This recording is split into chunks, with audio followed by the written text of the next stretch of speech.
And good afternoon, everyone. This is Kilo Charlie 9, Victor Kilo Victor. My name is Jim, and this is the Thursday afternoon QSO-VLOG network. This is a directed network, and I am net control. If at any time during this net should an emergency arise, please notify net control. We will stand by and allow those in need to access this frequency. Is there any priority or emergency traffic at this time?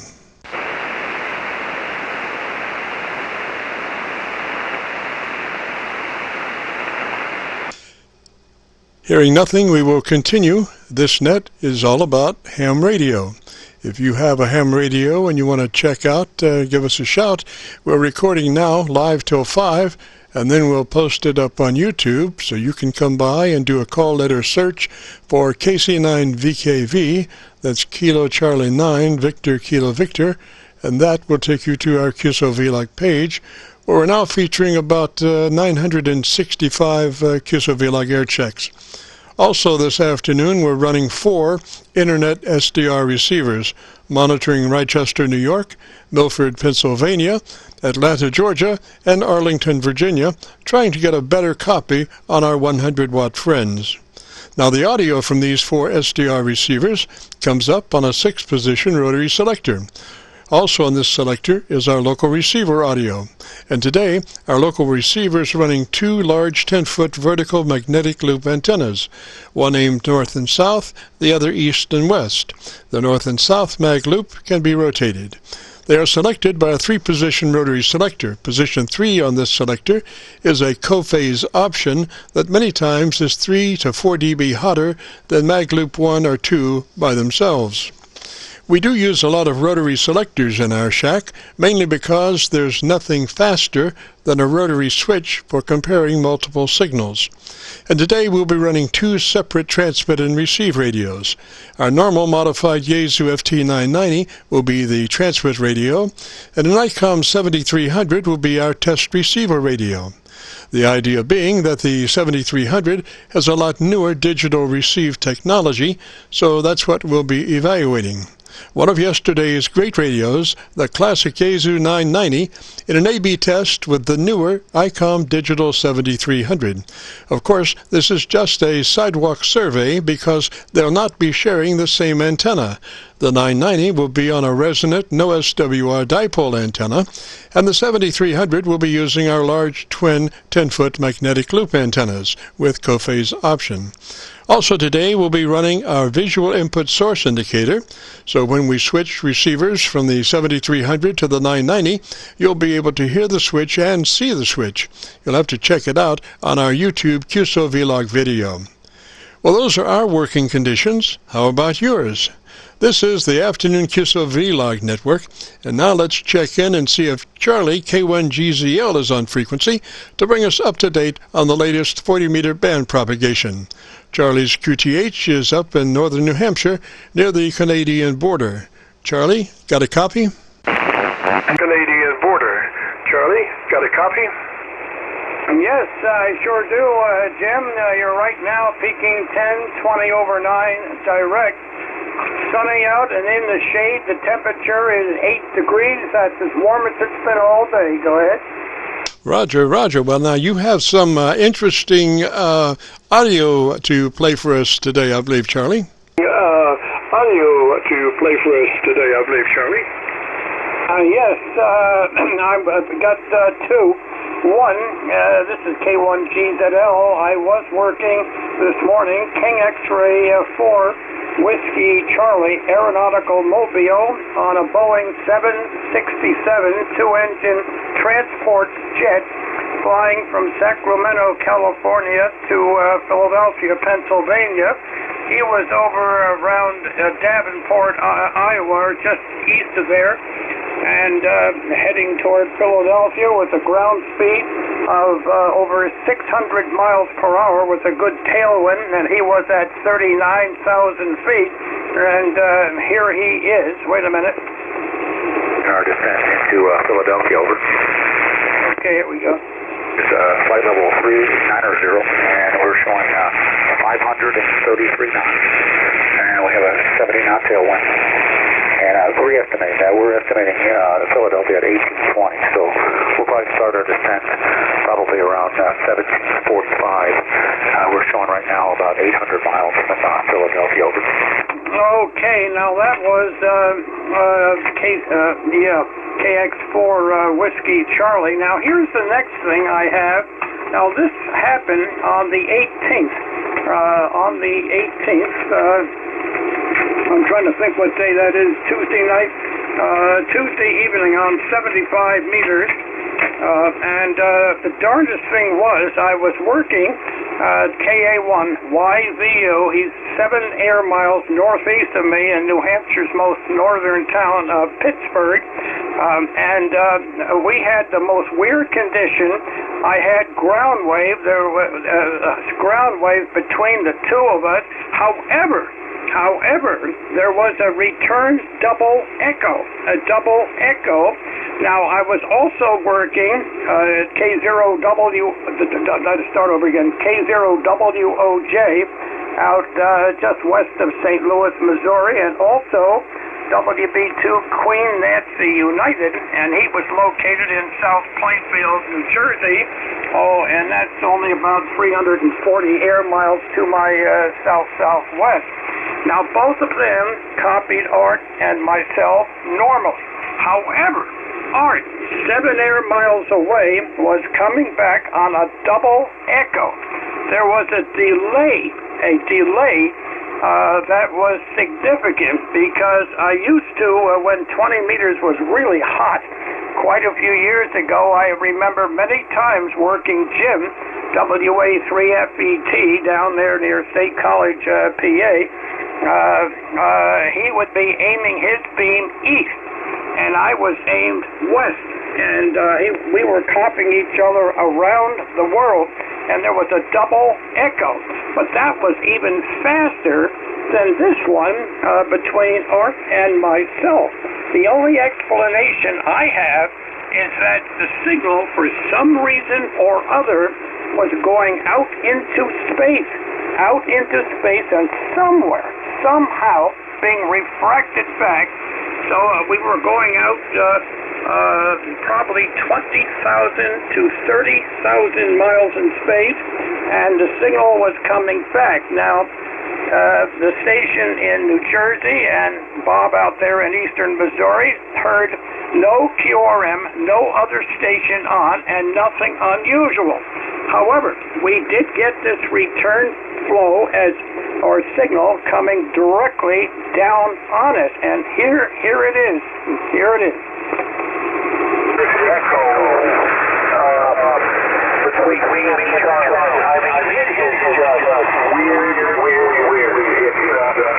More than an echo, we're occasionally hearing a delay in the transmission. He'll say a word, you hear it a second later again. So it's almost like one signal is direct, the other one goes all around the world, and then coming in with the time. I thought you had something out of the jumper or something, so I realized that's it. By the way, Okay, Jim, could you hear that double echo? KC9VKV, K1GZL. Sorry for the long one. Roger, Charlie, I could hear it. Now, what do you estimate the delay timing would be? How many, a quarter second, half a second? How long was the delay? A quarter second, half a second. How long was the delay? I would say the delay, Jim, was something in the vicinity of about a third of a second at least. A third of a second at least, which and it takes electricity, the radio wave, to go around the Earth in an eighth of a second. So that was quite a return. Go ahead.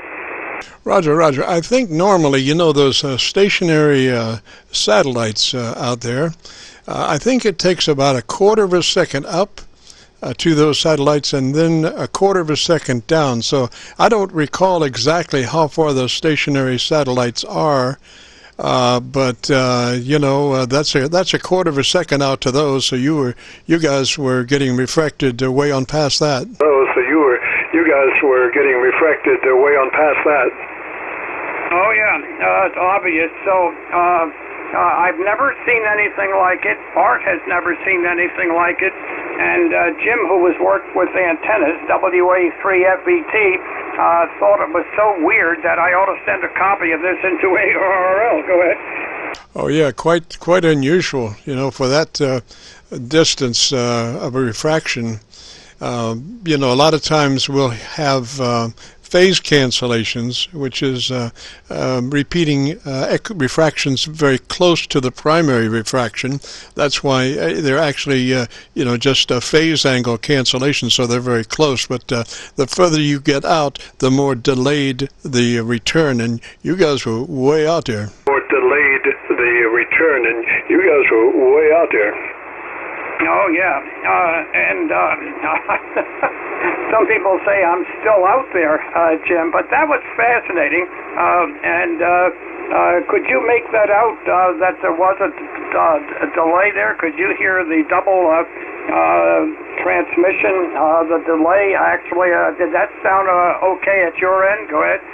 Roger. Probably not as pronounced as it would be in a local tape repo versus, over the air. But you could, hear the words being repeated sometime later. The same certain words. Roger. Later, the same certain words.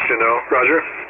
Oh yeah, but it was mind-boggling when that happened. Art heard me calling the group. And we were on 37. Oh shoot, let me think. 3756, I think, that night on the 18th. 2020 here. Okay, Jim, I don't want to tie you up there because there may be many stations trying to get you. Well, I guess you'll be on next Friday at the usual time. But amateur radio is really fun. You never know what's next. KC9VKV, K1GZL. That's what Roger, Charlie. You just don't know what's next. And I have a quick little story about, one of my 3500Zs, the one on the left-hand side on the SB220 as you face the front, is been having problems with sometimes not coming up on the filaments. It's been a dead tube.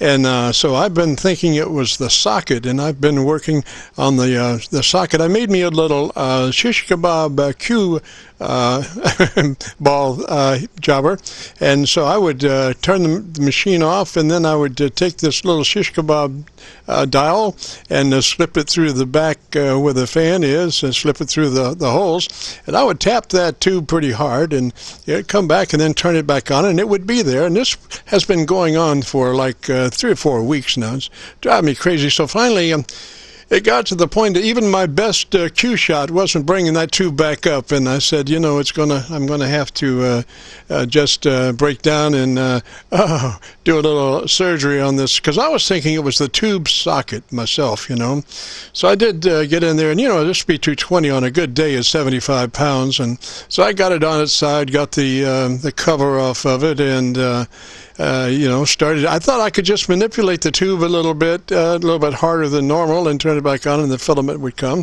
Well, I tried that. No filament on that tube. So then I said, well, let me check to see if there's voltage in the on the socket. So I did that, and there was voltage there. So I'm thinking, wow, man, it must be the tube. So I did pull the tube, and I ran a continuity check on the filaments on the tube, and I got nothing. So I'm thinking, oh man, this tube is dead. And I'm thinking, a new 3500Z, depending on what it is between $300 and $400, And so I'm still running continuity on this tube. I got it upside down, and it's being held in place by a tape dispenser, with that round hole is just about the size of a 3500Z. So I had it upside down, and nothing on the continuity on the filament. So I said, well, I'm going to try one more thing. And this is something I would never do to a tube. But when you're not getting filament continuity, the tube is pretty much shot already, you know. So I took a pair of needle nose pliers and I grabbed a hold of the one of the filament lugs of that tube, and I moved it one way. I actually just grabbed that lug and twisted it about a quarter of a turn one way, checked the continuity, nothing. I twisted it back about half a rev the other way, and nothing. And then I went to the other lug and I twisted it a quarter turn, and all of a sudden I had continuity in the filaments. So what it was just a cold solder joint on the tube filament lug. And so, you know, I checked with my owner. He said, well, that's going to at least take 300 watts to do that job. And so I went up to my friendly Home Depot, and I couldn't find anything 300-watt iron or a gun. But they did have a 150-watt gun.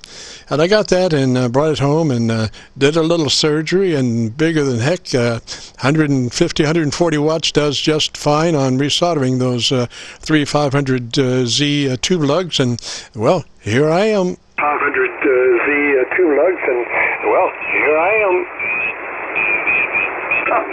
Wow, that took a lot of engineering to get that 3-500 going. So I'm glad you did. Jim. So you have to cut and try on a lot of things on this hobby, but I just hope I'm not that much of an engineer myself as far as reading schematics. I'm more of an antenna type. But it's fascinating, and my greatest thrill is antenna experimentation, and to see what happens with the common receiving antenna, and like you do, switching back and forth between SDRs. I switch back and forth between antennas to see if I've made improvements or killed the signal or something. Okay, Jim and Mike, I'll catch you down or plus or minus 50 in a minute. So I'll say very best, Jim, and thank you very, very much for picking me up. I assume you'll be on the usual next Friday. You will be on the usual schedule next Friday, but you're coming in beautifully here. Here's a couple seconds.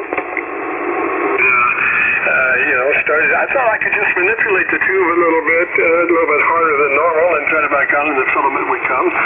So, there you are. I hope that came through. KC9VKV, K1GZL, if you can still hear me. Roger, Charlie. Well, three's up that way, sir. Appreciate it, as always, and very interesting on the from Space Echo. That was way out there, you know. I'll have to calculate just how far that was, because what I was hearing seemed to be about a half a second or so, so that's a pretty fair distance. Well, three's up there way, Charlie. Thanks a lot, and we will be on the air next Friday in our regular situation between 3:30 and 5. So 3's to you, Charlie. This is just a reminder, this is the Thursday afternoon QSO-VLOG right now. My name is Jim, KC9VKV, and I'm better known in some circles as Dr. VKV. And we are recording now live till 5, so if you have a radio you want to check out, give us a shout. We'll post this recording up on YouTube in the next couple of days. So when you go to YouTube, just do a call letter search for KC9VKV. That's Kilo Charlie 9 Victor Kilo Victor, and that will take you to our QSO-VLOG page. And on that page, you'll be looking for one QSO-VLOG entitled My Group Aircheck 2-2020. My Group Aircheck 2-2020. This is KC9VKV listening. This is KC9VKV listening. KC9VKV, Kilo Charlie 9, Victor Kilo Victor. This is Kilo Charlie 4. Zulu Golf Papa in Georgia. Good afternoon. Kilo Charlie 4 Zebra Golf Papa. This is KC9VKV. Who we got there? What's the name there? Papa. This is KC9VKV. Who we got there? What's the name there? Hi, good afternoon. This is Tim. I'm in Warner Robins, Georgia. I'm going to mark the time now at 20:40. I want to. Since we talked last of the video part back Friday, I turned on my compressor since, and I figured since you recorded, when I play it back, I'm able to hear myself really live from the speaker. Back to you, Jim. Oh, roger that. Well, I can see that your dynamic range seems to be about 3 dB, and that would be normal if you're running that compressor at about a 3 and your ALC at about mid-scale to 2/3. Roger? Yep, that's what it is. Yeah, Tuesday we talked, and same thing. Yeah, I got the compression at about 30. It's 100 scale. And, yeah, the ALC sits at about 2/3 to almost to the full peak. It doesn't even go over the peak. I like that. Okay, yeah, I'm going to jabber here for about a minute. This way it'll record it. Last time I talked to you on Friday when I replayed the video, I noticed when you switched to the New York SDR, I came in loudest. Oh, that makes sense since SDR. I came in loud furthest force. That guy had that space delay, a half second. Man, oh man, a quarter of a second. That would put it, yeah. I wonder what's out there. I wonder what it's bouncing off of. Maybe some UFO out there. I know. Yeah, there must be some alien ham radio guy. I wonder if he has his license to broadcast back. That may be it. But I've never heard of any signals going around the earth, you know, coming and actually being heard again that loudly. That's weird. That's weird. This is KC4 ZGP and speaks with KC9VKV. Roger, Tim. Well, you know, if you've got directionality, if you have control of directionality and you can separate the front from the back, then you can orient to the back side for the return and get whatever dB gain of that antenna, plus you're not going to be getting anything near coming back from the side that you're sitting on. So what you're looking for is the return on the opposite way. So, like I say, with directional antennas, it's more probable that you could possibly do that, but that's a long trip. Just out of curiosity, Tim, do you happen to know what the distance for the stationary satellites are out there? Well, when I was in the Air Force, most of them that we had, the geosynchronous, were about 23,000 miles out. That's that part in Earth's orbit where things stabilize, is what they explained. Any closer, you have to be moving fast to keep off the gravity of Earth pulling you in. It's about 23,000 miles for those stationary geosynchronous, they call. DirecTV, for example, is an example of a geosynchronous satellite. It stays in one place in the sky. Roger. And I believe the delay time on those transmissions are like about a quarter of a second. I think the delays from those birds are about a quarter of a second from here to there, and then a quarter of a second, then from there back to here is about a quarter of a second. So their delay was, maybe half a second, so they were getting stuff out there from maybe 50,000 miles out in space. Yep, that could be. When I was in the Air Force, I was at Camp Drake, Japan, at an Autolin switch. We had a circuit, a 600 bit per second circuit that went from Camp Drake, Japan, right around the Tokyo area to Diego Garcia, and it took 2 satellite links. And you could almost sit there and almost 2 seconds you could send. If they looped it to us, you could put a signal out, and in almost 2 seconds we'd get it back. That's how far that was. And that circuit was always down. It seemed to be down more than up. And I thought, this stuff can only go so far, so long. We need to. They need to get into a closer place. 88,000 miles, just 80,000 miles one way on that circuit, and then they got the return path in another 88,000. That's why the circuit just didn't seem to like things. It was too long. But that was in the 80s. I'm sure they got it all figured out by now. This is KC4 ZGP. I'm going to go ahead and back out of here. There's another gentleman. ZGP. I'm going to go ahead and back out of here. There's another gentleman I'm going to run into Tuesday.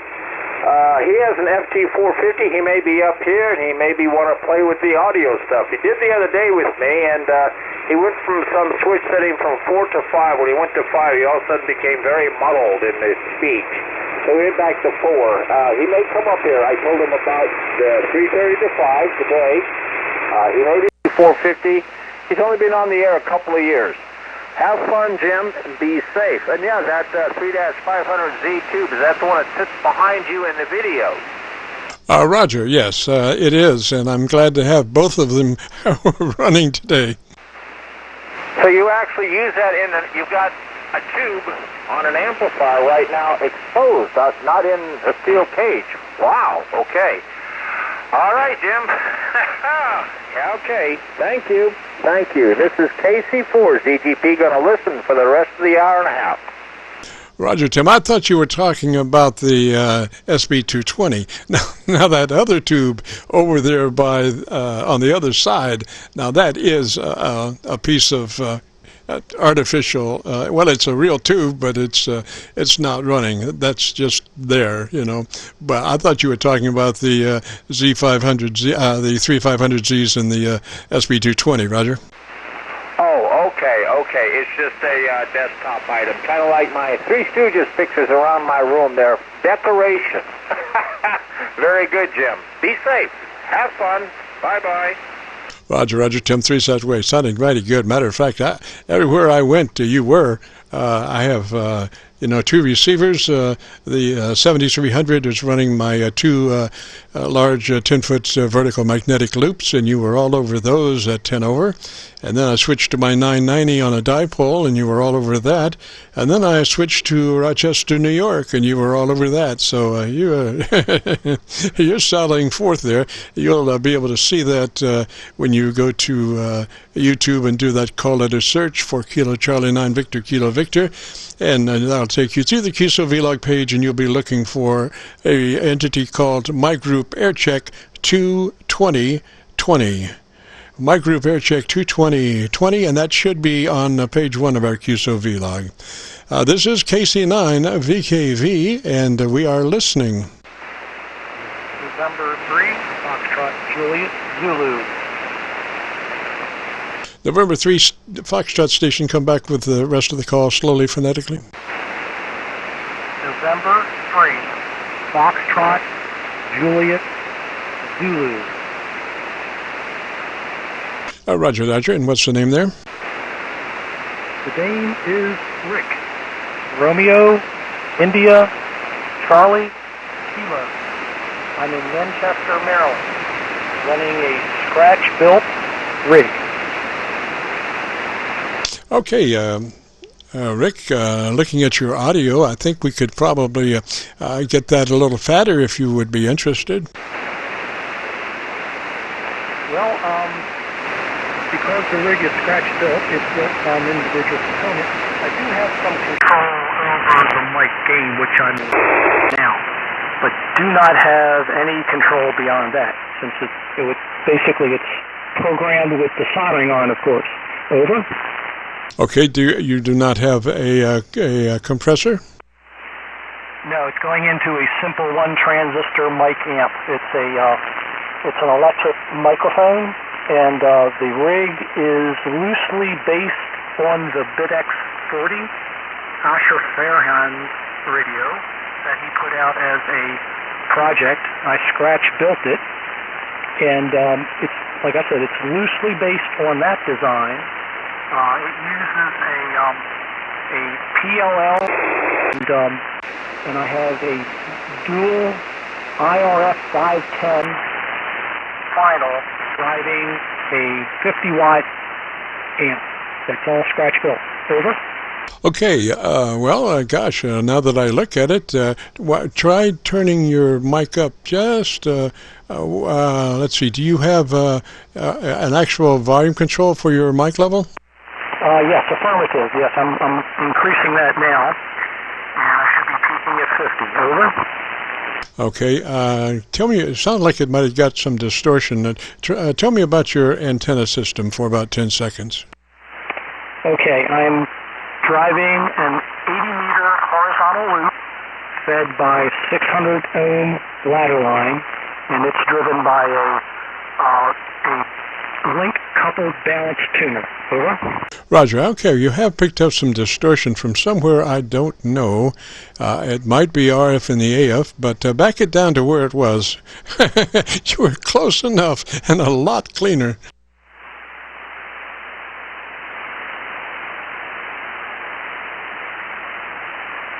Okay, I've backed the mic gain down a little bit, and what I'll do here is I'll actually bring it down even further and bring it down to about here. And This is now about halfway on the control setting, about 50%. Over. I'll tell you, Rick, I think you're getting RF in the AF because I could actually hear your hand causing that RF into that circuit. So put your mic control back exactly where it was when we first started talking. Move your hand away from that control, and I think everything will be eureka, magically restored to perfection. Okay, I'm actually moving the mic a little bit further from the rig, and the ladder line, of course, comes into the shack. And it's not surprising. If you look at my QRZ page, you will see the construction method. So it's basically it's an experimental rig, and it's in the spirit of homebrew and scratch building. Over. Oh, roger that. Well, you have achieved a bit of finesse there because it's actually working pretty good. Now, you do have now common ailment that most all of us have from time to time, and that is, I think, RF in your AF. And I would suggest that you get one of those old-time field strength meters, you know, those $14 CB field strength meters, and take that and start looking around your shack and try to find the hot spots and then minimize those hot spots. Sometimes, you have to maybe work on your ground. Just out of a word of passing, I have 3 grounds. I have one ground just for the final and the antenna tuner and the antenna switcher, and then I have 2 other grounds that are tied together that serve as the ground for the rest of the shack, including the mic preamp ground, because it didn't seem to me to be too smart to be hooking my preamp ground to my SB220 ground. That didn't make any sense to me since I'm trying to keep RF out of that preamp. So I did go to 2. I have 3 separate grounds, and they work just beautifully, Roger. Oh, perfect. Yes. Well, Jim, thank you very much for the advice. Again, QRZ page, my QRZ page has some photographs. This thing is just laying out on the bench, all open. I'm moving closer to enclosing the equipment, and I suspect the RF that I have no doubt that we do have RF going into the AF. It's probably coming from the 50-watt amp. And what I'm going to do before I sign with you, I know there's a lot of people waiting, but what I'm going to do is go ahead and go to a QRP level. You may not hear me, but stand by 1 second. Over. Roger, I'm all ears, I hope. Okay, now I'm probably running close to 5 or 10 watts at this point. Disabled the 50-watt amp, and now I'm running on what I call the 20-watt amp, but it's dialed down to 5 watts, and I don't want to waste your time by dialing it back up, but if you're hearing me at all, you may have some reduction in the RF. Over. I'm copying you at 3 dB above my noise, and from time to time you got closer to your mic, and you really had a lot more modulation possibilities there. So, just think about the fact that when you go down to those low QRP signals, that you can actually turn your mic your mic level up and make it, Roger. Oh, okay. That's what I'm exactly done now. And matter of fact, I'm going to go ahead and dial up the power somewhat here. I'm probably producing probably 20 watts. But anyway, I'll let you go, and I want to thank you very much for the time, and it's part of my learning experience in building amateur radio equipment. M3 FJZ, over. Yeah, roger that, Rick. But just amazingly, man, you're doing Atlanta, Georgia. You're doing a 10 over in Atlanta, Georgia, Roger.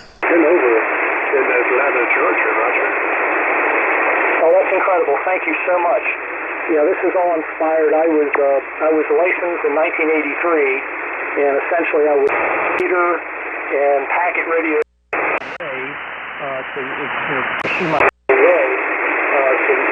pursue my career in computers. And just recently I got back in 2009. I upgraded to general, and in 2014 I started actually building equipment, and my goal was to build my own rig from scratch, just not a kit, but just basically.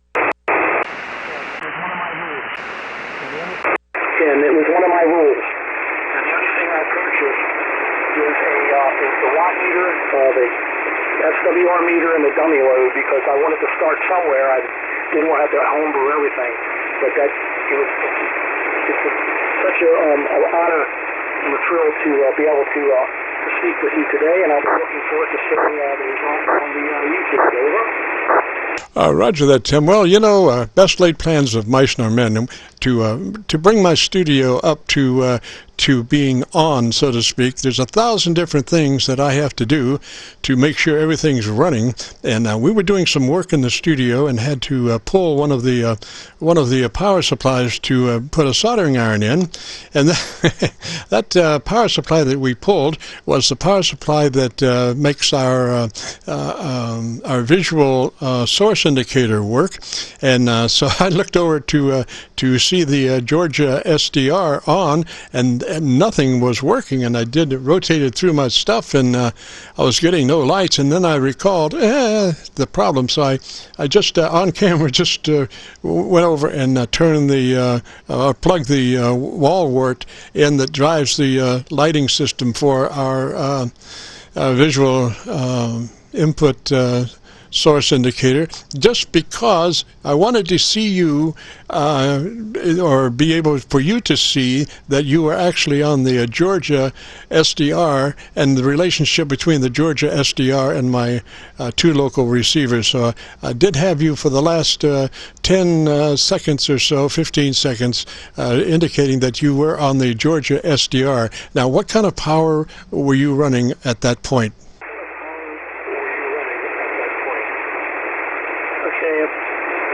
About 3 to 5 minutes ago, I was running maybe 12 to 15 watts.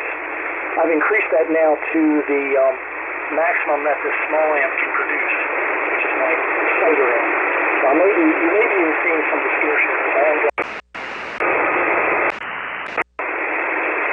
Roger, I was just going around and I missed that last part. But anyway, Rick, so you can see when you go to YouTube and do a call letter search for Kilo Charlie 9 Victor Kilo Victor and get on our YouTube page, our QSO page actually, you'll be able to see that you were in fact doing probably about 8 over on the Georgia SDR, and you were nowhere else to be seen, nothing on my two local receivers or nothing, Roger. So anyway, you probably find that interesting.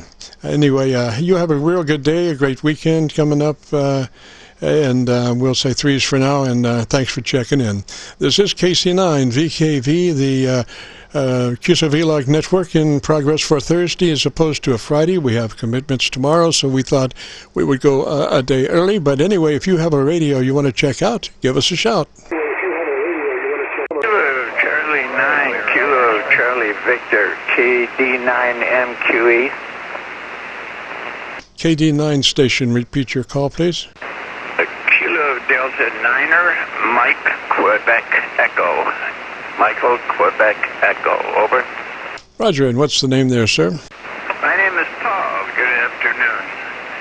I heard you critiquing audio. I was wondering if you would care to critique mine. I'm running a little processor and about 400 watts, over.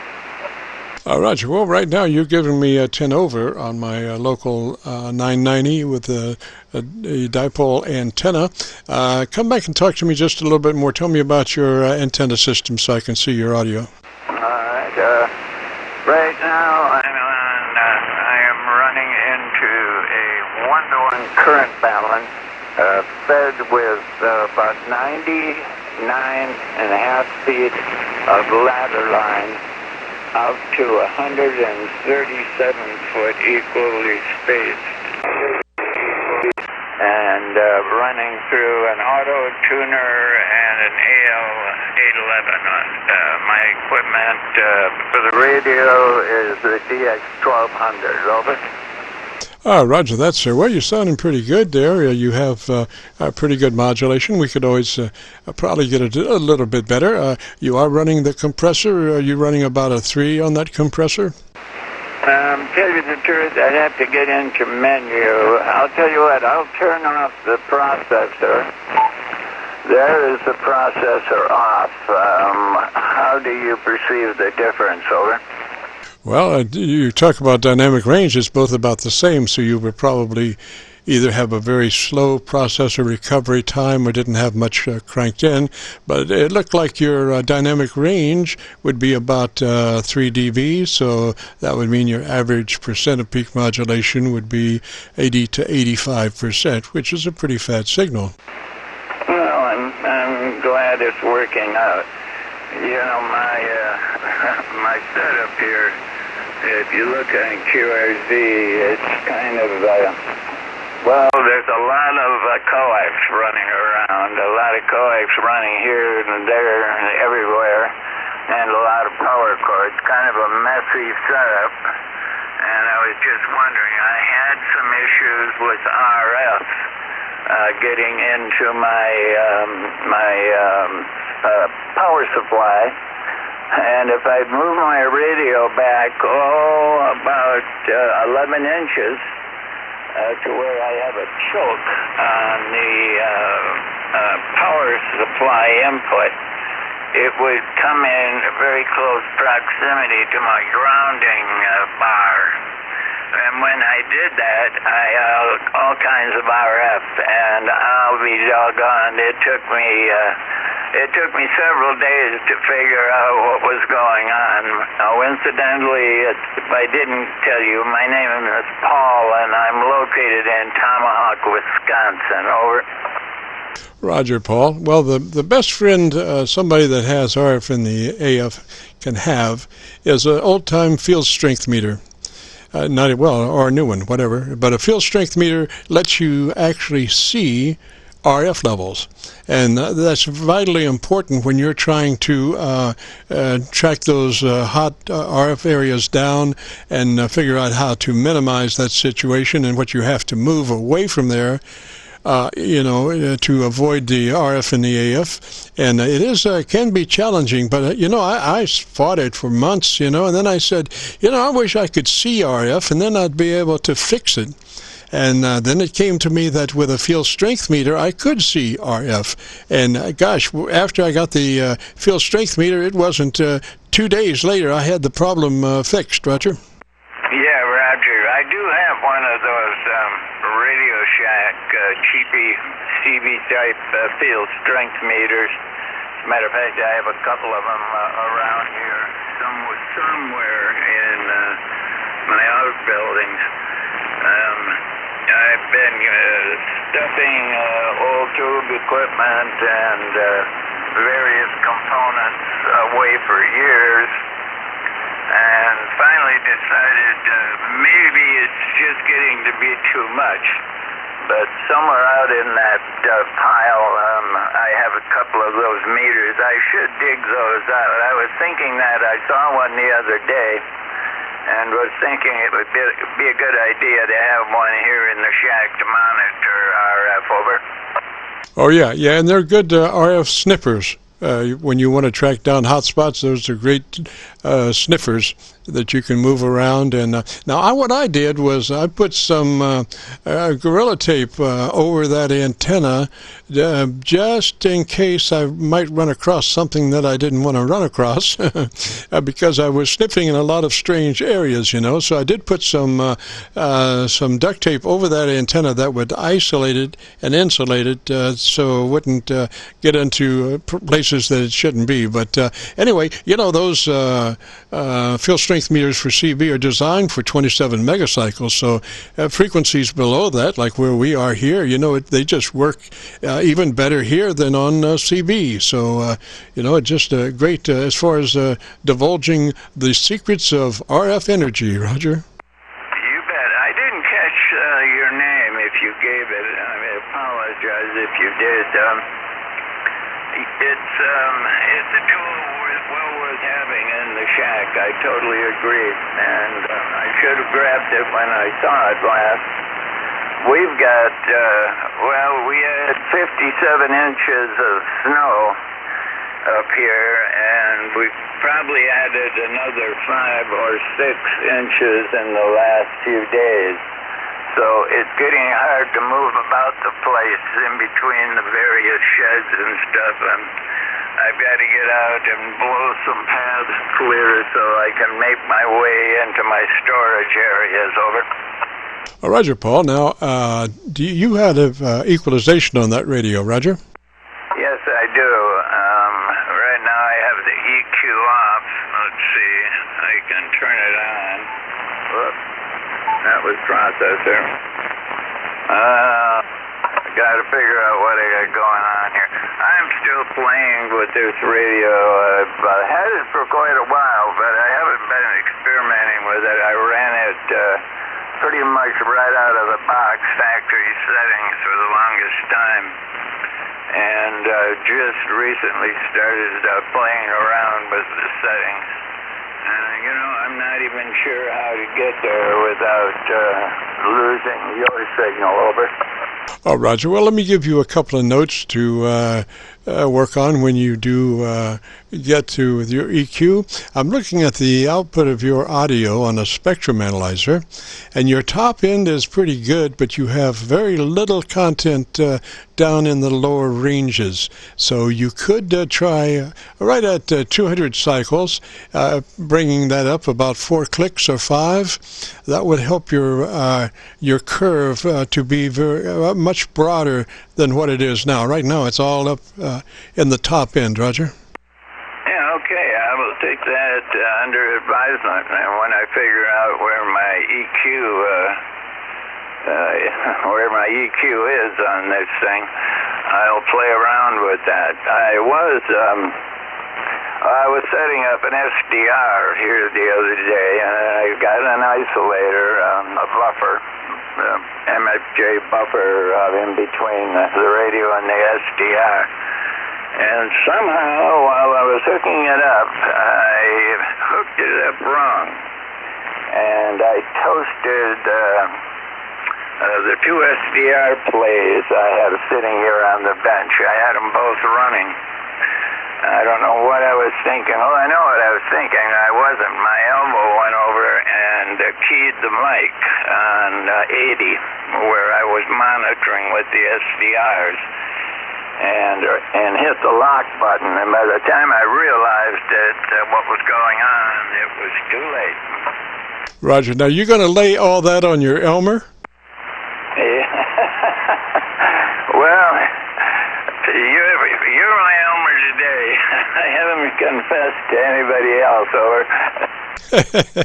Hey, Roger. Usually my Elmer's giving me a hard time about a lot of stuff that, I know he's right, but gosh, it's so much easier doing it the other way, but, it's not the best way to do it, as he points out regularly, Roger. Yeah, absolutely. I know what you mean. It really bummed me out. I just got this SDR Duo, and I had another one here, and I was playing around with them, trying to figure out how to combine them to monitor other SDR stations. And got sloppy. It was late in the day. As a matter of fact, it was about midnight. I shouldn't have even been playing with it. I was too tired, and it had been a real long day. I'd been out on the ice fishing all day, and I'm 71 years old. It takes it out of a guy.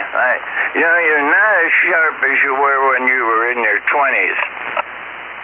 Oh, well, I don't know. I'm 75, and I think it's just a constant learning curve, and you are, you are the product of your age. and you don't forget that much. It's there, you know.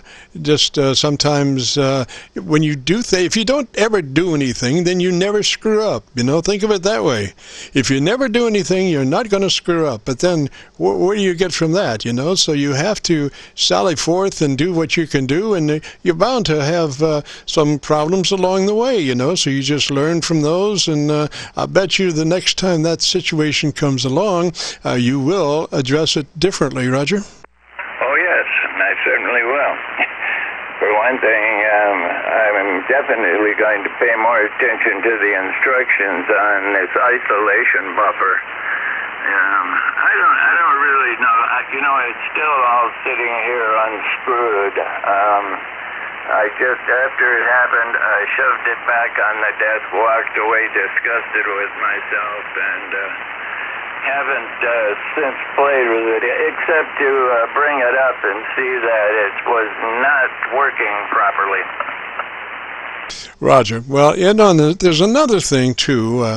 I think we all have cyclical abilities as far as working in good situations and with good results. I think that's cyclical, and sometimes we get on a roll that nothing we do, everything we do works perfectly. I mean, it's just absolutely unbelievable. Everything we touch starts working perfectly, you know, and then we have other cycles where it's down and things don't seem to work out quite that way. And I've learned that when I get on a roll, man, I go for a week. If I'm on a roll, I'll go for a week and do everything possible that needs to be done because I know it will turn out right. But on the other hand, when things aren't going quite right, I seek a low profile for a while, Roger. You bet. It's very good advice, and it's good, and I know exactly what you're talking about. Sometimes I can I go along error-free, make no stupid moves, and but when I start getting all burned out at the end of the day, and I should have known better because I was just going to go and hook these up. I'd just gotten the second one and see what it was all about before I went to bed, which was the wrong time to be playing with it, considering how long the day had been. I'm sorry, did you give me your name, over? Roger, your name here is Jim, Juliet India Mike, and we're located just across the Ohio River from Louisville, Kentucky. We're on the Indiana side of the Ohio River, right at Louisville. And I was just thinking, if you have a schematic for those SDR receivers, it could be that they have placed a diode, a protect diode, in the antenna inputs for those things, just to avoid the kind of situation that you had. So you might check either the schematic or be able to look at the radio and the SDR and see if perhaps there is a SDR a diode protect on that antenna input. If there is, then you would just desolder that diode, Roger. You bet. Yeah, that had occurred to me. The one was the cheapy, the SDR play, and what I did with that, rather than buy a metal case, I had some of this thick copper tape, so I wrapped it several times in that thick copper tape, just as a little bit of an RF shield. And that one, that's going to be hard to get into, but the newer one now, I'm not sure how it comes apart. It's a two-part case. I don't know if you've seen these. This is the SDR Play Pro, or SDRS, RSP Pro 2. They've discontinued them, and I imagine there's a reason for that.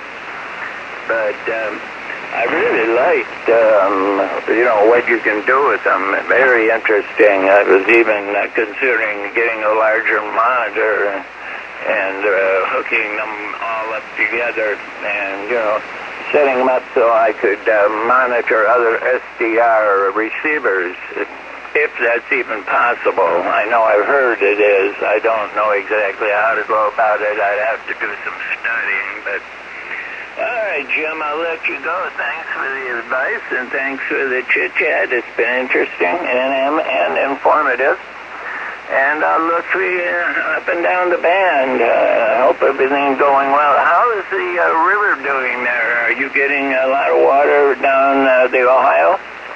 Yes, I was running along the river the other day in a car, or riding along the river, and there were a lot of low-lying areas between where I was and the river that were flooded to, obviously water seeks its level, so it was just all river way up inland, about maybe a half mile in a couple of places. So we, have been getting some flooding in the low-lying areas, but these areas have flooded before. They are, obviously in the floodplain, and higher areas haven't been too much adversely affected. But anyway, we're going to move along there, and we appreciate the QSO.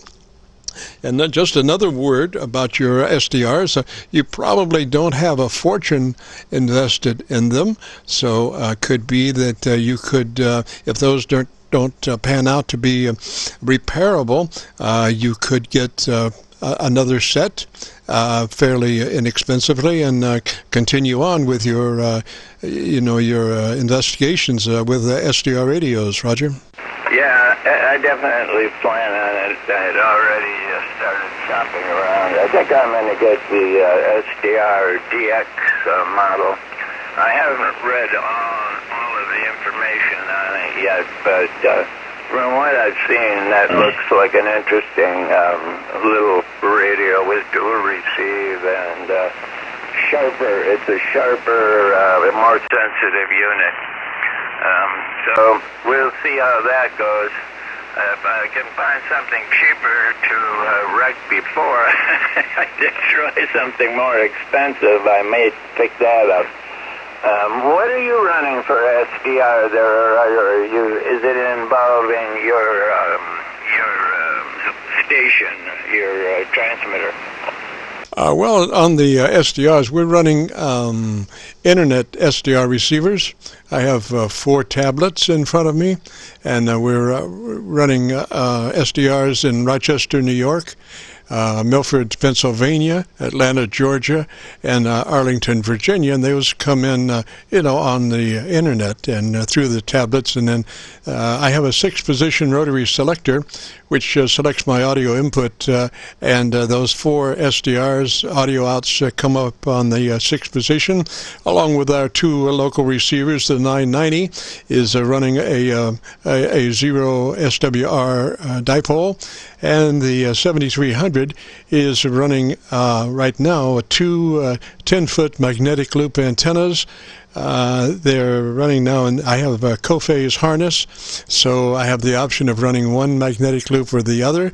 They are oriented 90 degrees apart, but they're so large for the frequency that there's not a lot of exact directivity involved, so they will come together in a co-phase harness very well, and many times, like in your case right now, your signal is probably about 3 to 4 dB hotter in the co-phase mode than on either one of the mag loops by themselves. Yeah, interesting. It sounds like an interesting setup. I put together a mag loop, and I purchased an amplifier kit off of QRZ. I've got the loop put together. It's a 10-foot loop. It's a piece of coax inside of a PVC, or not PVC, that black plastic pipe on a T-frame on a rotor. And all I've got to do now is put the amp together in a watertight case, and then put a power supply, run a T-bias supply out to it, and play around with that. That was all part of the SDR plan. And I'd also like to get a vertical here. Right now I'm running all wire. I had a 40-meter vertical that I built out of those 4-foot military poles, aluminum poles you put together, and it worked quite well. It wasn't perfectly tuned. It ran a little high on the SWRs, but the tuner handled it nicely. And but I had to take that down in order to put up a tower here for my VHF, UHF. I couldn't get a boom truck in here. So that's going back up next year. That'll give me a nice vertical for 40, and I found a very nice plan for one from a gentleman down in your area who did the same thing. His is standing on a beer bottle. Mine is standing on a fiberglass rod between ground and the vertical, and I guide it. But now I've ordered an extension whip, 22-foot telescoping aluminum whip that I'm going to incorporate into it and use it as the top section. But we'll see how that all works out. It's all fun as long as it's fun and games and nothing major, no major disasters go on. All right, Jim, I'll let you go. Thanks a lot for the chat. It's been very pleasant. I hope to run into you again. KC9, Kilo Charlie Victor, 73, sir, Kilo Delta 9, Mike, Quebec Echo, Tomahawk, Wisconsin. I'm clear. Good afternoon. Roger, Paul, and just a reminder that we have been recording since 3:30, so if you want to hear what your radio sounds like, if you go to YouTube and do a call letter search for Kilo Charlie 9, Victor Kilo Victor, that will take you to our QSO-VLOG page, and on that page you'll be looking for an Aircheck called My Group Aircheck 2-2020, today's date, My Group Aircheck 2-2020. Roger? My group, what was it? My group Aircheck? Correct. My group recording, My Group Aircheck 2-2020. 2-2020. I'll do that, although I'm not a big fan of YouTube or Facebook or any of them. I try to avoid them, but that would be worth looking into. My wife signed up so I can use her computer. All right, Jim, have a great afternoon. Enjoyed it. Catch you when we can. Kilo Charlie 9, Kilo Charlie Victor, 73, KD9MQE. That's Kilo KC9VKV, Victor Kilo Victor. Roger, Roger. Kilo Victor Victor. Okie dokie. Yeah, KC9VKV. Threes to you there, Paul. Have a good afternoon, great weekend coming up. This is KC9VKV, the QSO-VLOG net running on Thursday today as opposed to tomorrow, which we normally would be, but we have some commitments that we have to take care of in this time frame tomorrow that we could not shake, so we're doing a day early, and this is KC9VKV listening. November 8, Uniform, America X-ray. I think there was a uniform, November something uniform? November 8, Uniform, America X-ray. Roger, Roger, sir. And what's the name there? My name here is Mark, Jim. I've spoken to you before. The last time I talked to you, I had a 756 Pro. I've got a 7610 now. I want to make sure it sounds all right. Roger, Roger. Well, I was just copying the mail on that when you first came in, and you have a very nice frequency response on your audio. Why don't you give me about 10 seconds of what your antenna system is, Roger? Okay, anything to occupy the time if we record something. It's a 4080 and 160 dipole, and about 35 feet sloping down, and I do have an SB220, as you do. Heard that conversation earlier. To the filament being a cold solder joint. That was interesting. It was good information, too, since I got an SB220 here. And SB220, the antenna, and you know what the radio is. I have the same audio shaping I had on the 756 Pro in advance of the audio input. I'm going through the front of the radio. There you go, Jim. Oh, Roger, yeah, I'm looking at our audio on a spectrum analyzer, and you're very broad across the spectrum, so that's a good thing. Now, I was just listening, and it's kind of an unusual situation. It sounded like your power amp was shutting off and then coming back on as the audio started, as the first words started to come up. I mean, well, you know, seemed like it was turning on at like maybe a -10 audio level. It would, you know, you could actually hear it actually start to work. I don't know if you might be familiar with that or not. I do have a gate on this. Well, that's it then. Yeah, I've been told that too, that the gate has to got to go out. I've also got you on. I hear that my signal's in PA also. I had that's on in the background. I can hear a little bit of scratch back there. I turned it down so it doesn't interfere. That I find it very difficult to carry on a conversation when the audio is coming in a different source, or you hear yourself. It's like singing in a stadium. Oh yeah. You get an eighth of a second or quarter second delay, and you become mush. It's impossible to speak when you have a return delayed a quarter of a second. Your mind just bogs down. Maybe you get 3 words out, and then it's gibberish after that. Roger. Roger, Jim. Yeah, I had listened to you before. You talked about someone else that had a 7610. You said set the mic drive at 60. Yes, sir. That 7610 is such a nice radio. You follow the normal procedure, and we recommend 3 out of 10 on the compressor gain, or 30 out of 100.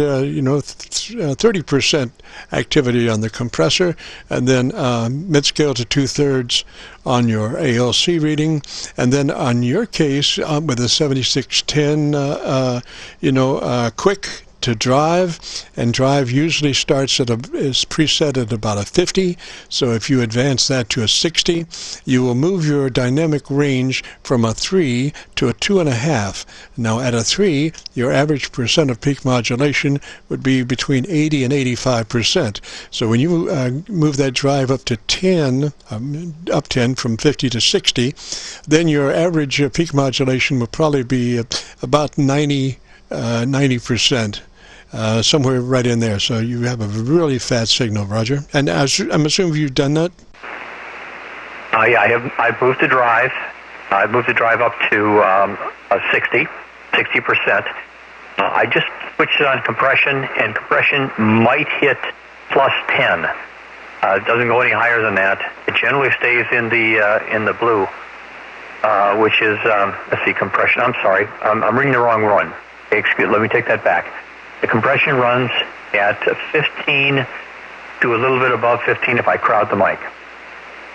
Yeah, main thing though is after the last thing you do, always go back to your ALC to verify that you're running mid-scale to 2/3, because you bring in a compressor, change of compression levels, ratios, or you do EQ, extensive EQ. That's going to shift the level coming up on your ALC. So whenever you do a modification or a change, particularly like when you change microphones or something like that, always go back to the ALC just to verify that you're running mid-scale to 2/3. Okay, well, let's see what it is. It runs to the end of ALC. All right, so you might want to bring your mic level back just a little bit to where you're running mid-scale to 2/3 on your ALC. I don't suggest anything higher than 2/3, Roger. Okay, so you want me to come off the mic gain. You want this to come off 60% and come down to 50. Whatever. No, on your mic gain only. That's, you adjust your mic gain to facilitate the reading on the ALC. Mic gain is how you adjust your ALC. So I'm assuming you have your compressor in there at a 3, and you have your EQ set up, and then so the last thing is with the mic gain in hand, to go to your ALC and adjust that from mid-scale to 2/3. Okay, right now it's showing, it's on the bar, and at 50%, it runs the full length of the bar. I don't have the other scale, and I've got to figure out how to go to the analog scale, which I can see the little red ALC in it. Right now I'm looking at the bar graph, and I'm making it to the end, and I just moved it to 50%. Yes, your ALC, that's what you want to run, your ALC mid-scale to 2/3. Don't worry about the output. Just look at your ALC and adjust your ALC for mid-scale to 2/3. Okay, I've got to move this thing out of this scope setting and get the other scope setting in here.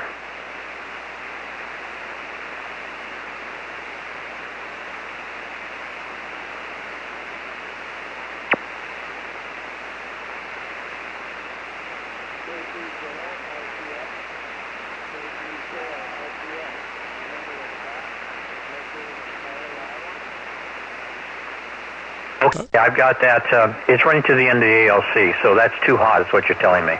Exactly. So back your mic gain down. What is your mic gain currently? Mic gain is at 50%. Bring it to 45 and see where your ALC is at that point. Okay, it's 45. We're still making it to the end. 40 then. Bring it to 40. Okay, that's 40. It came down a little bit, but it's still almost at the end again. You're sure you're looking at, you have ALC and then you have the bar that represents the ALC reading, and you're reading the right bar. Roger, Roger?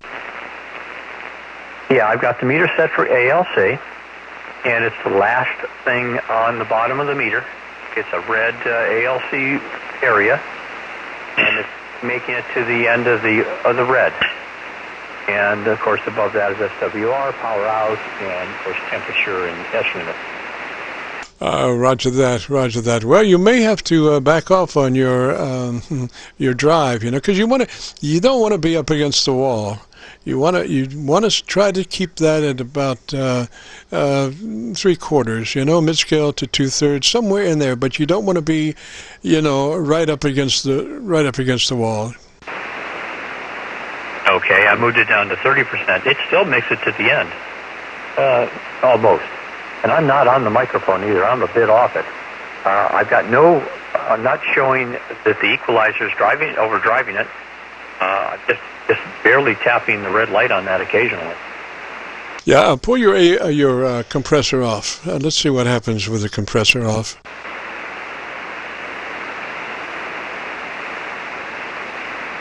Okay, compressor off. It made a difference. And what are you reading now? We're about 3/4 of the scale. Okay. Now you still have your drive on? The drive's at 30%. Okay, take your drive on up to 50%. Okay, that's been twisted. That's still, it's not hitting the end, but it's almost. Okay, still towards, harder than 3/4 or 2/3? Yeah, a little bit harder than 3/4. Oh, Roger, Roger. Well, the main thing is to stay out of the red. I mean, we can sit here and split hairs, but be sure and stay out of the red, Roger. Move back Okay, for that well, it's tapping the end of the scale, but it's not going beyond it. It's within the ALC range, okay? It's within the ALC range. That's all I can tell you. And then, of course, there's a compression figure there, but it's not on, so I don't have to worry about that. I probably, with the compression in, maybe I'm confusing it with compression. Let me turn the compression back on, okay, Jim? Roger. Okay, compressor's back on. Yeah, it doesn't make, it drives a little, I can see it's a little harder, but that's with the compression on. Right. Well, you may be safer operating with the compression on, because at least that will stabilize your peaks. The compressor does stabilize the peaks somewhat, as opposed to not running it. So maybe you would be better off running that compressor to keep that level from having excursions in, further, ballistically further. Okay, yeah, the compression's on wide also, and I try to stay with, I try not to yell, try to stay away from the mic a little bit. But okay, Jim, I guess I could listen to it on air later on. I've done this before. I'm familiar with it, and that's why I actually had it on dual watch. Love the radio, really nice. I had it on dual watch. I was waiting for you to start the net. Roger that. Well, like I say, we're normally on Fridays, but I've got commitments tomorrow at this time, so we just ran it a day early. So anyway, your audio spectrum, it looks really nice, EQ-wise.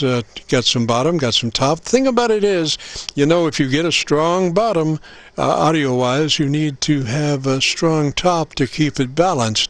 So that means that you must stay on axis, particularly with your drive accelerated on up there, because the drive will try to keep your modulation fat, and if you don't stay on mic, it will continue to try to keep your audio level up. And so if you don't have articulation going into that mic, it's going to pull the bottom end up, so you're going to sound muddy. So you need to stay articulated on that mic. Roger. Okay, Jim, something else I can do too is I can turn down the drive a bit, because I do see the red light flash now and then, and that would means it's a little hot. I can turn that back a touch so that does not overdrive the front end of the radio, and then I'll let the radio take over from that. Roger that. Yes, I would do that. I would stay out of the red at all costs. Okay. There are more folks that want to get in here, Jim. I enjoy chatting with you, and I appreciate your help. I really do, because I can't really say I'm a novice, but you don't always hear the radio, and it's always good to have a qualified ear, and you definitely have that. So thank you very much. If there's anything else, let me know. If not, I will let you clear with me, and you have. Roger. Mark, what is your location? North Carolina. I'm going directly to you, probably. You got a 5.9 signal there. Oh, yeah. I'm copying you on my dipole antenna. Excuse me. So, threes, Mark, thanks for checking in. And hold on just a moment. I think I swallowed a fish or something. Anyway, thanks for checking in, Mark. And if you get a chance, check it out on YouTube. KC9VKV on a YouTube search. And then the program we're looking for is my group Aircheck 2020. Roger? Yeah, I've done it before. And I'm about 500 watts out, by the way. I've done it before, and I'll look it up and do it. Let's do it again. Thank you very much. I'm going to turn the drive down on the thing straight away here.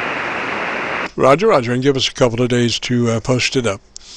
This is KC9VKV. It's about 13 minutes before 5, and obviously at 5 we turn into a pumpkin. So if you have a radio you want to check out, give us a shout. Whiskey 4, Juliet, Charlie Whiskey. Uniform Bravo up. Charlie Whiskey Station. Come back with a call sign slowly, phonetically. Okay, the call is Whiskey 4, Juliet, Charlie Whiskey. His name is John here in South Carolina. Good afternoon, Jim. Roger, John. And what radio are you running, sir? I'm running the Flex 6500. I was sitting here listening to you, and wanted to make a comment as well, but go ahead and give me your opinion. I always love opinions. Go ahead. Well, give me your comment first. Oh boy! Well, sitting here, I was watching you on the scope here as well, and you have a great sound. I was just going to give you a comment. It sounds like maybe the high end of your audio is a little bit maybe enhanced a bit high, just above 2.8, somewhere around 2.9 to 3K. And I'll let you listen to it here. Listen to this clip real quick.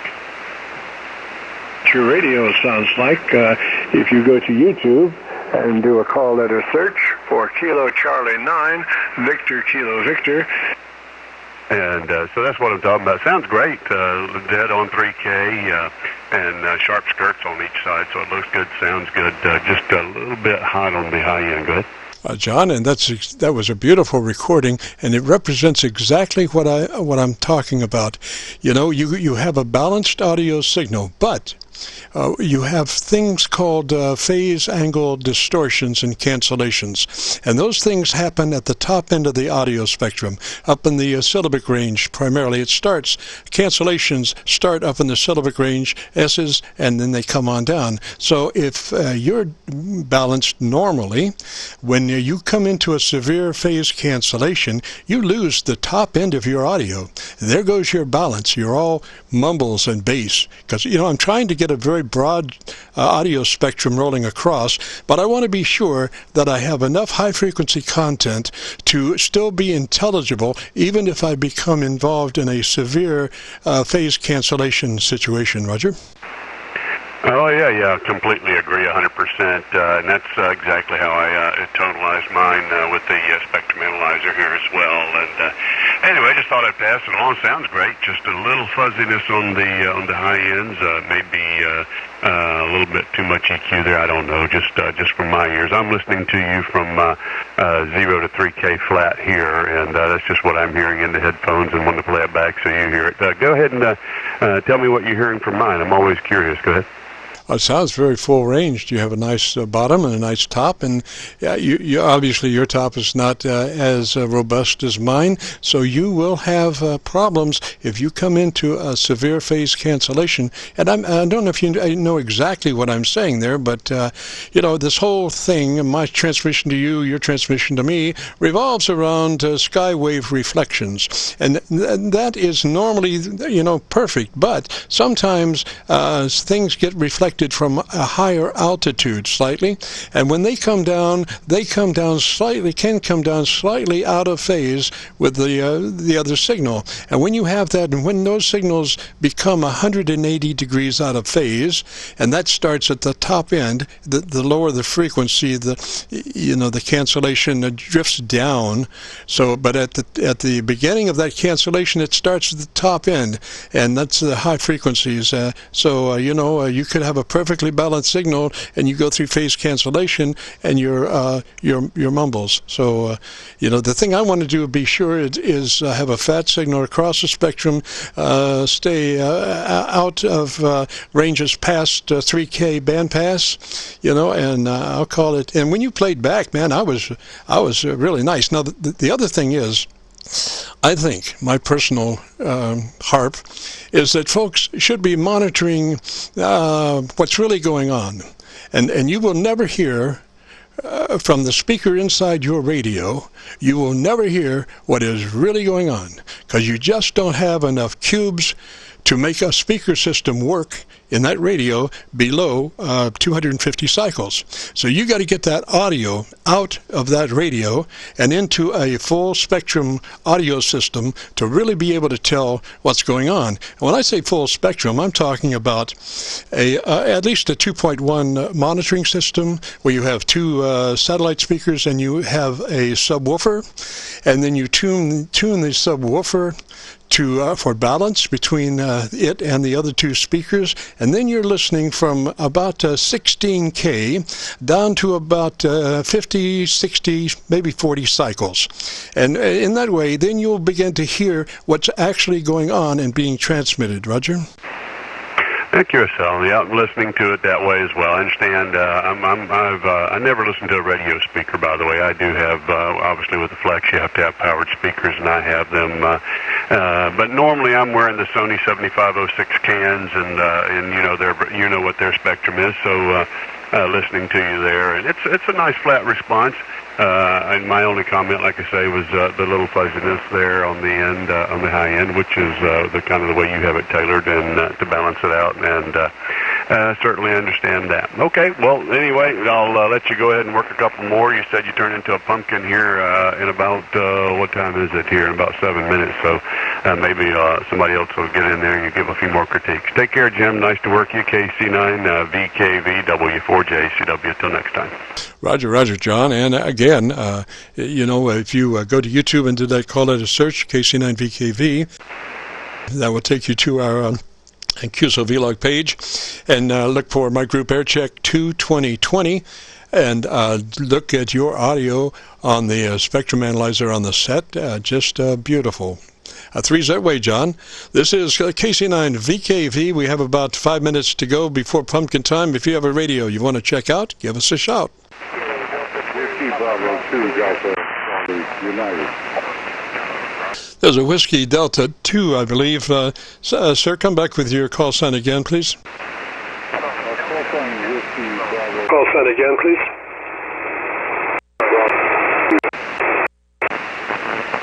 Yeah, sir, I'm only copying you about 2 dB above my noise level, so I can't really copy you that well. I'm sorry, and it is late in the show. Maybe you could give us a shout next Friday.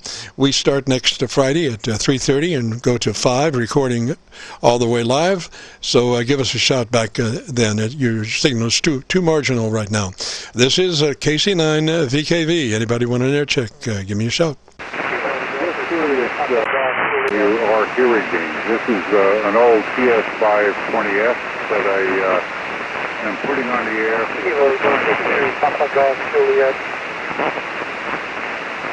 There's somebody with a TS520 something. You were coming and going. Give me your call sign slowly, phonetically, please. Call sign is Whiskey Bravo 2 Delta Charlie United. And it's the first time I got a TS520S, and I've been rebuilding it. I was just hoping somebody heard me. I'm copying you now, just about 4 dB above my noise. We may be able to make it. Do you have EQ on that radio?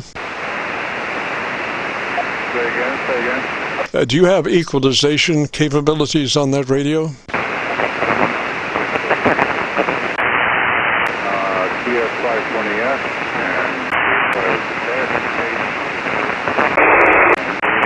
and radio noise. Go ahead. Gosh, I was trying to find you. I asked if you have equalization. Can you equalize your audio in transmit? No, equalizing the audio. It's just a test to see if the radio works. Go ahead. Okay, sir. I cannot copy you. I cannot understand what you're saying. So let me say 3's for now. Maybe next Friday, give me a shout, and we can work on your EQ and make you a little bit more intelligible. So, but right now, 3's to you, sir, and we'll try it next Friday. This is KC9VKV. We're running out of time. 3 minutes till 5. We turn into a pumpkin. Anybody need a last-minute air check? Norway 3, Whiskey Bravo Sierra. Norway 3, come back with the rest of the call sign. Yeah, Whiskey Bravo Sierra, Chuck in Maryland. Roger, Chuck. What radio are you running, sir? It's Flex 6300. All righty. Tell me about your antenna system. It's a Mosley TA33 mic with the KR40 rotatable dipole kit for 40 meters at about 55 feet. Roger, Chuck, I'm hearing just a little bit of distortion, I think. I'm not sure exactly where it's coming from, but it's not major, but it is just a little grumbling down in there somewhere. Roger? Maybe I'll turn the mic down. Roger. All right, you're going to have to talk to me just a little bit there. Tell me about your antenna, Roger. Yeah, like I said, it's a Mosley TA33 mic at about 55 feet. It's basically a rotatable dipole kit that connects to the tri-bander and doesn't have any gain, a little bit of directivity. Roger. Well, you could use a little fattening if you would be interested. All right. Starts with your compressor. Engage your compressor at about a 3. All right, compression's on. Talk to me for a minute. All right, this is Norway 3, Whiskey Bravo Sierra. All righty. Now go to your ALC meter with mic gain in hand and adjust your ALC meter to where you're running mid-scale to 2/3. what I'm at right now. So it's about, I don't know, peaking about negative 10 on the dB, and the compression is just about, I don't know, about negative 20.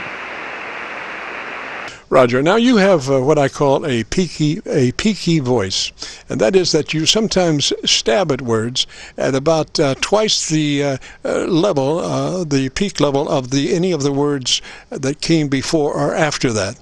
So what I want you to do is get into a situation where you monitor your watt meter. Put your watt meter on the PEP mode so it moves fairly quick, and watch your watt meter, and you know where the sweet spot is on your watt meter. Well, by your voice, try to keep that meter reading at that place. Now you have to increase your speed just a little bit, but the primary thing is to make your words keep that meter exactly in the sweet spot. Roger? Okay, yep, let's see, it's about, well, it peaks about anywhere from 80 to a little over 100 watts. But if I talk about like this, it stays about the same. Sometimes peaking a little bit more than other times. Over. Roger. Well, that sweet spot is on the upper side of that reading, and that's where you want to keep that meter. So it involves the tempo of your speech to some degree, but more than that, it revolves around the peaks of your words. So you want to keep your words, try to keep your words at the same peak level, as you speak. That's the real secret, and that is even faster than that compressor. As far as trying to keep those words at the same spot, velocity-wise, peak-wise, Roger? Thank you. So I can also trim it, because I transmit the equalization on here, so I can probably work on it with that too there. Roger, I wish I had just a little bit better signal on you. There comes a time where noise is, when you're looking at a spectrum analyzer, if there's a lot of noise in there, it's hard to tell whether I'm actually seeing your voice or the noise. But as near as I can tell, I think you need a little more bottom end to broaden your audio out some, Roger? Okay. All right, well, I turned up the bottom end a little bit. 63 hertz here, so bring up the 125. Well, anyway, this is THRU, WBS. I know you probably want to sign off. It's 5:01 p.m. here Eastern Time. And I appreciate you coming back to me and giving some feedback there. Have yourself a good evening and a good weekend to come. This is N3, WBS, Lower Slower, Eastern Shore, Maryland. Roger, come back one more time with your call sign slowly, phonetically, please. Again, November 3, Whiskey, Bravo, Sierra. And it was Chuck, Roger. And what's your location, Chuck? Yep, Chuck is the name, Charlie Hotel, Uniform Charlie Kilo. And I'm in Federalsburg, Maryland, on the Eastern Shore.